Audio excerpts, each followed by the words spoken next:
Welcome back. Got my comfy PJs on, like Juliet says, my cocoa pajamas. Nice and cozy inside. I hope you guys are nice and cozy too. So I'm going to read our first chapter of our book, I Am Malala by Malala Yousafzai. And if you have the book at home, it'd be cool to follow along. If not, just find a cozy place to relax and listen to our first chapter. Okay? All right. Chapter 1, As Free as a Bird. I am Malala, a girl like any other, although I do have my special talents. I am double jointed, and I can crack the knuckles on my fingers and my toes at will. And I enjoy watching people squirm as I do it. I can beat someone twice my age at arm wrestling. I like cupcakes, but not candy. And I don't think dark chocolate should be called chocolate at all. I hate eggplant and green peppers, but I love pizza. I think you guys will agree with that, huh? I think Bella from Twilight is too fickle, and I don't understand why she would choose that boring Edward. As my girlfriends in Pakistan and I say, he doesn't give her any lift. Now, I don't care much for makeup and jewelry, and I'm not a girly girl, but my favorite color is pink, and I do admit I used to spend a lot of time in front of the mirror playing with my hair. And when I was younger, I tried to lighten my skin with honey, rose water, and buffalo milk. When you put milk on your face, it smells very bad. I say that if you check a boy's backpack, it will always be a mess, and if you check his uniform, it will be dirty. This is not my opinion, this is just a fact. I am a Pashtun, a member of a proud tribe of people spread across Afghanistan and Pakistan.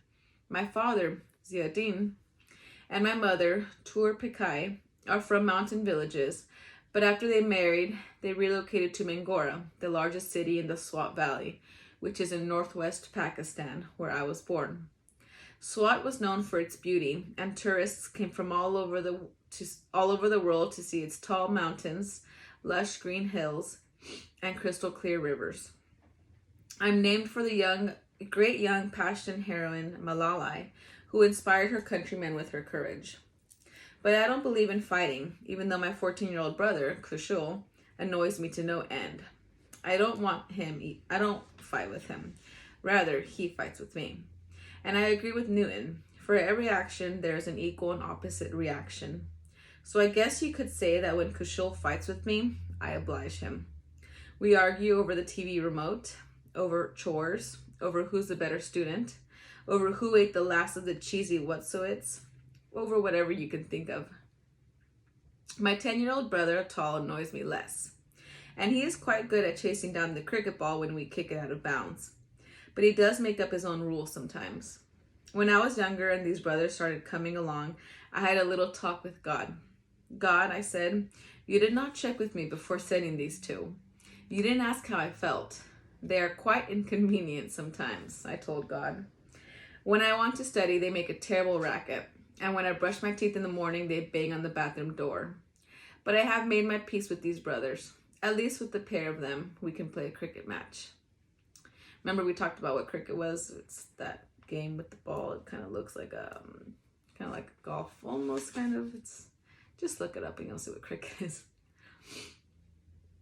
At home in Pakistan, the three of us ran like a pack of rabbits, civilly, in and out of the alleys around our house. We played a chasing game like tag, another game called Mango Mango, a hopscotch game we called Chinduk, and Thief and Police. Sometimes we rang the bell at someone else's house and then ran away and hid. Our favorite, though, was cricket. We played cricket day and night in the alley by our house or up on our roof, which was flat. If we couldn't afford a proper cricket ball, we made one out of an old sock stuffed with rubbish, and we drew wickets on the wall in chalk. Because the Tal was the youngest, he would be sent to fetch the ball when it sailed off the roof. Sometimes he'd grab the neighbor's ball while he was at it. He'd return with a cheeky grin and shrug. What's wrong? He'd say. They took our ball yesterday. But boys are boys. Most of them are not as civilized as girls. And so, if I wasn't in the mood for their boyish ways, I'd go downstairs and knock on the wall between our house and Safina's. 2 taps, that was our code. She'd tap in reply. I'd slip aside a brick, opening a hole between our houses, and we'd whisper back and forth. Sometimes we would go over to one house or another, where we'd watch our favorite TV show, Shakalaka Boom Boom, about a boy with the magic pencil. Or we'd work on the little shoebox dolls we were making out of matchsticks and bits of fabric. Safina was my playmate from this time that I was about 8. She's a couple of years younger than me, but we were very close. We sometimes copied each other, but one time I thought she had gone too far, when my favorite possession, my only toy, a pink plastic cell phone my father had given me, went missing. That afternoon, when I went to play with Safina, she had an identical phone. She said it was hers. She said she'd bought it at the bazaar. Well, I didn't believe her, and I was too angry to think straight. So when she wasn't looking, I took a pair of her earrings. The next day, a necklace. I didn't even like these trinkets, but I just couldn't stop myself. A few days later, I came home to find my mother so upset she wouldn't look at me. She had found the stolen trinkets in my small cupboard and had returned them. "Safina stole from me first," I cried, but my mother was unmoved. "You are older, Malala. You should have set a good example." I went to my room, drenched in shame. But it was the long wait for my father to come home that was worse. He was my hero, brave and principled, and I was his Johnny. He would be so disappointed in me. But he didn't raise his voice or scold me. He knew I was being so hard on myself already that he had no need to reprimand me. Instead, he consoled me by telling me about the mistakes great heroes had made when they were children. Heroes like Mahatma Gandhi, the great pacifist, and Muhammad Ali Jinnah, the founder of Pakistan. He relayed a saying from a story his father used to tell him: "A child is a child when he's a child, even if he's a prophet." I thought of our Pashtunwali code, which governs how we Pashtuns live.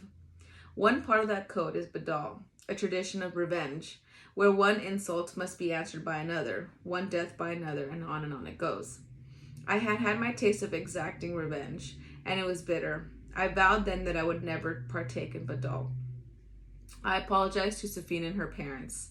I hoped Safina would apologize too and return my phone, but she didn't say a thing. And as difficult as it was to keep my new vow, I didn't mention my suspicion concerning the whereabouts of my phone. Safina and I quickly got back to being friends, and we and all the neighborhood children were back at our running and chasing games. At that time, we lived in a part of town far from the city center. Behind our house was a grassy lot scattered with mysterious ruins, statues of lions, broken columns of an old stupa, and hundreds of enormous stones that looked like giant umbrellas. Where in the summer we played Parpartuni, a game of hide and seek. Enormous stones that looked like giant umbrellas. Simile. In the winter, we made snowmen until our mothers called us in for a cup of hot milky tea and cardamom. For as long as I can remember, our house had been full of people, neighbors, relatives, and friends of my father's, and a never-ending stream of cousins, male and female. They came from the mountains where my parents grew up, or they came from the next town over. Even when we moved from our tiny first house and I got my own bedroom, it was rarely my own. There always seemed to be a cousin sleeping on the floor. That's because of one of the most important parts of the Pashtunwali code is hospitality. As a Pashtun, you always open your door to a visitor.